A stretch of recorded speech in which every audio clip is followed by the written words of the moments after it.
Hello, viewer. Welcome. This is Worldview on Spectrum Television. Let's take a look at some of the headlines that we have for you today.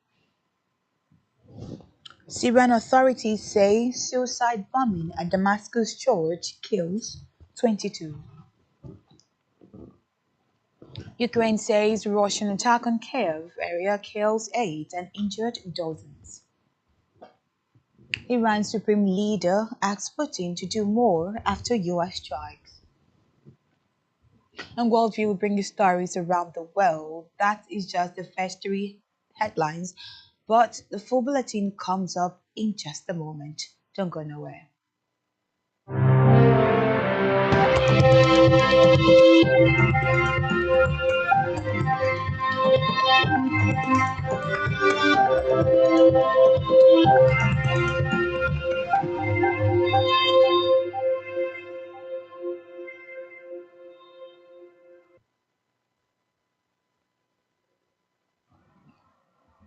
Welcome back. This is Worldview on Spectrum Television. Our first story today is that Syria's health ministry has said at least 22 people have been killed and 33 others wounded in a suicide bomb attack at a church in Damascus.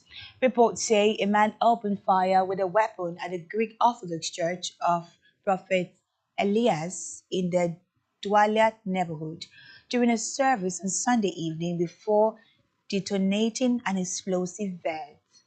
It said the attacker was affiliated with the jihadist group Islamic State (IS). There was no immediate claim from the group itself. Photos and videos from inside the church showed a heavily damaged altar, field covered in broken glass and blood spattered across the walls. It was the first such attack in Damascus since Islamic-led rebel forces overthrew Bashar al-Assad in December, ending 13 years of devastating civil war.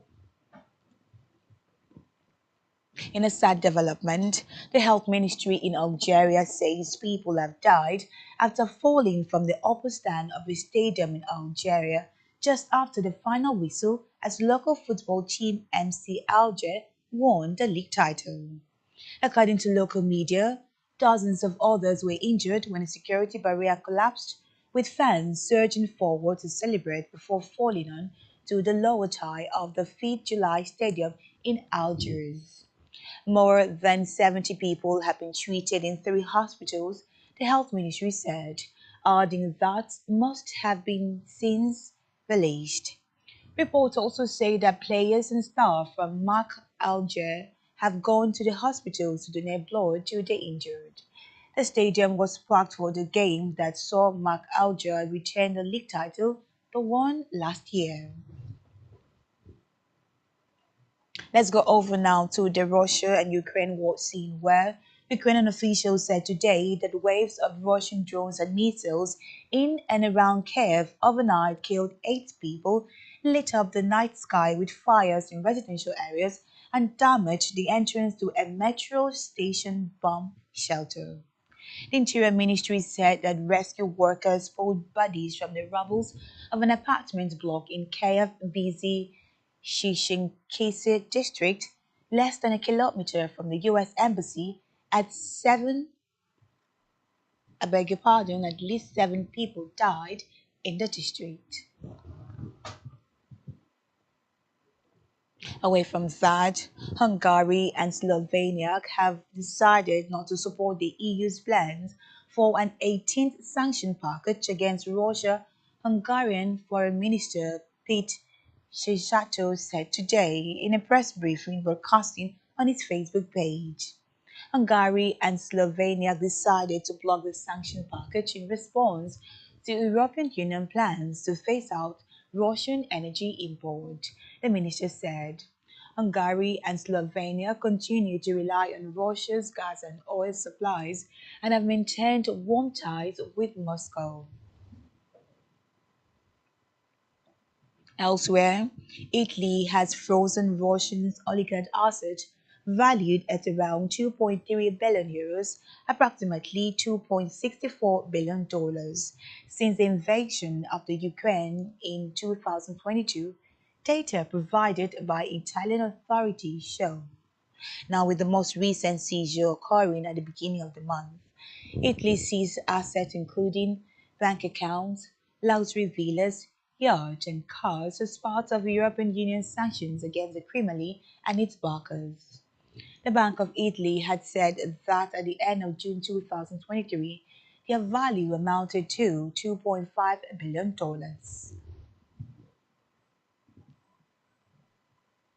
Let's go over now to the Israel and Iran war scene, where Iran's supreme leader sent his foreign minister to Moscow today to ask President Vladimir Putin for more help from Russia after the biggest U.S. military action against the Islamic Republic since the 1979 revolution over the weekend. US President Donald Trump and Israel have publicly speculated about killing Supreme Leader Ayatollah Ali Khamenei and about regime change, a step Russia fears could further destabilize the Middle East. While Putin has condemned the Israeli strikes, he has yet to comment on the US.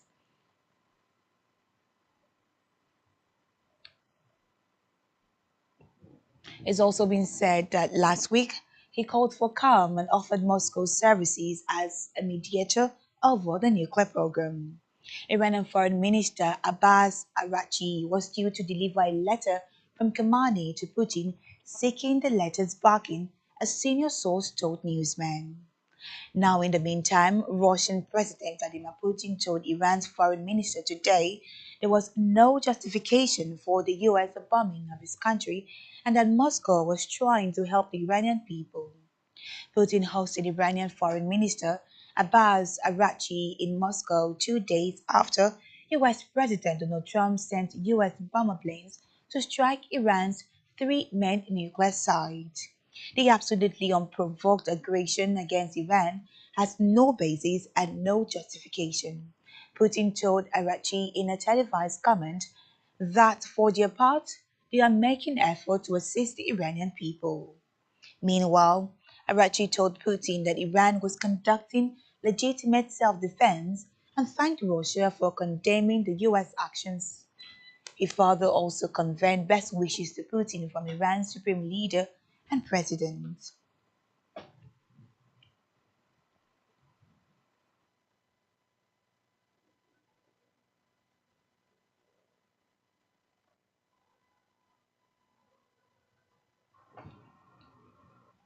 In the meantime, Iran said today that the US attack on its nuclear site expanded the range of legitimate targets for its armed forces and called US President Donald Trump a gambler.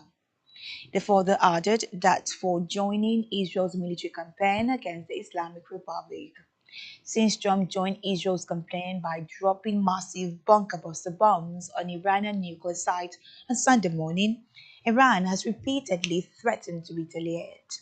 But while it has continued to fire missiles at Israel, it has yet to take actions against the United States itself, either by firing at US bases or by targeting the 20% of global oil shipment that pass near its coast at the mouth of the Gulf. In the meantime, China said the US attack on Iran's nuclear facilities had damaged Washington's credibility and warned the situation may go out of control. President Donald Trump said the US has obliterated Tehran's key nuclear site, joining Israel in the biggest Western military action against the Islamic Republic since its 1979 revolution. The UN Security Council met on Sunday to discuss US strikes on Iran's nuclear sites as Russia, China, and Pakistan proposed the 15-member body adopt a resolution calling for an immediate and unconditional ceasefire in the Middle East. Meanwhile, China's UN Ambassador Fu Kong said parties should refrain the impulse of force, avoid exacerbating conflict and adding fuel to the fire. Meanwhile, North Korea also said today it strongly condemns the US strikes against Iranian nuclear facilities as a grave violation of its sovereign state security interests and territorial rights. The United States and Israel are the culprits of the current tensions in the Middle East, born out of Jerusalem's ceasefire war and territorial expansion. They further accepted and encouraged the West, North Korea Foreign Ministry said today. They also strongly denounced the attack on Iran by the US, which violently tramples down the territorial integrity and security interests of a sovereign state. The unnamed spokesperson said in a statement carried by newsmen. The statement read, the just international community should rise the voice of unanimous censure and rejection against the US and Israel's confrontational acts. Let's go on a quick break right now, but after the break, we will be looking at Japanese Prime Minister Ichiba on why he decided to skip the NATO summit. Just stay tuned to us for these and many more stories right after the breather.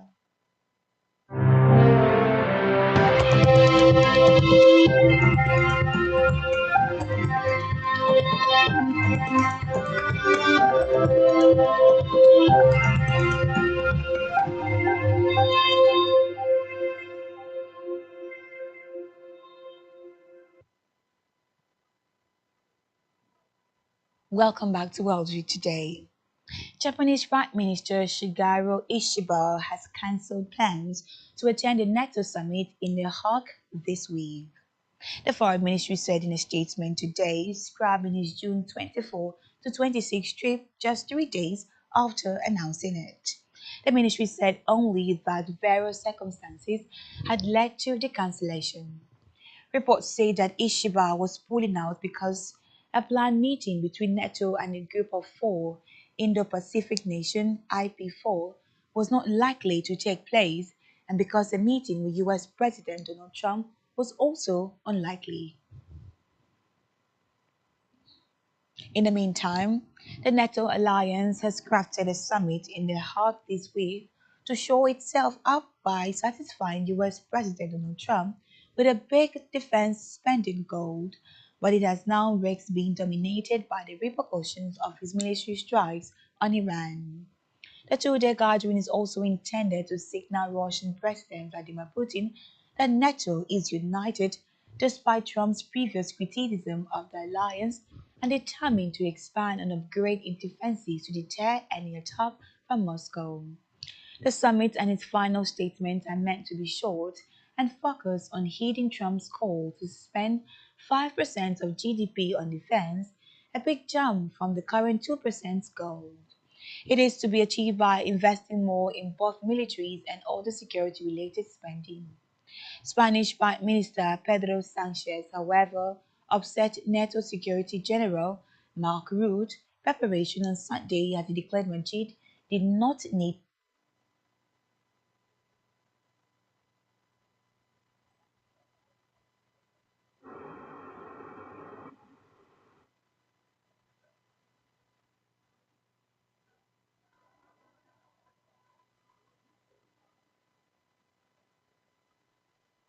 France and Germany and 30 other countries expressed support today for Hungary's LGBTQ community and Budapest Pride March on June 28, which was banned by police after the government denounced it as potentially harmful to children.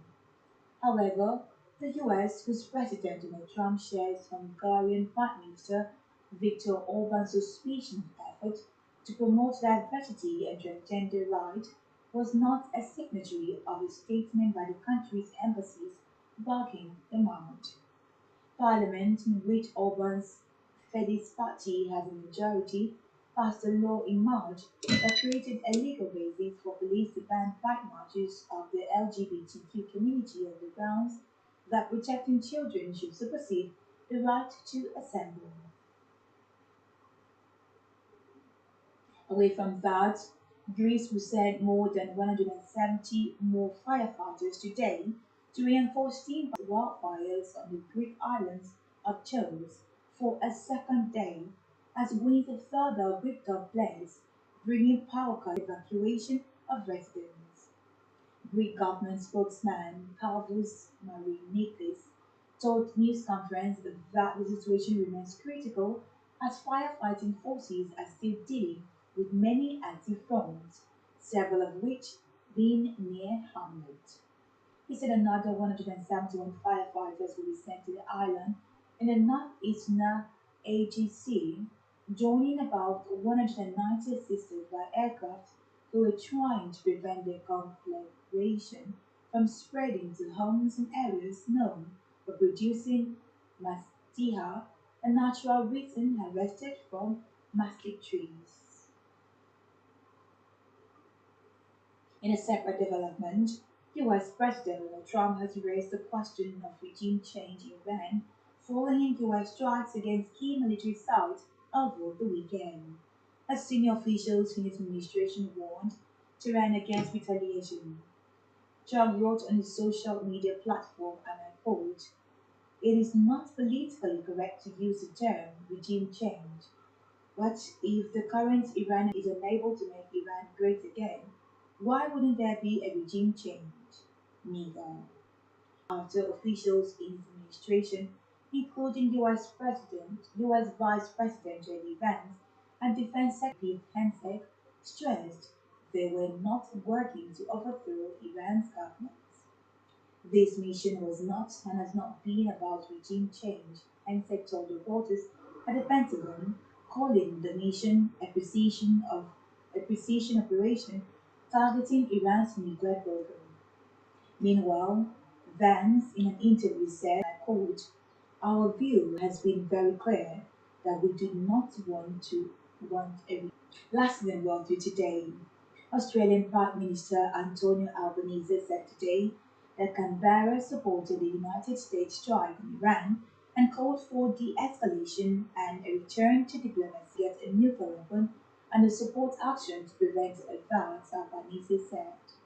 The information has been clear that Iran had enriched uranium to 60% and there is no more explanation for it to reach 60, other than engaging in a program that wasn't about civilian nuclear power. The International Atomic Energy Agency, the UN nuclear watchdog that inspects Iran's enriched further region. Breaking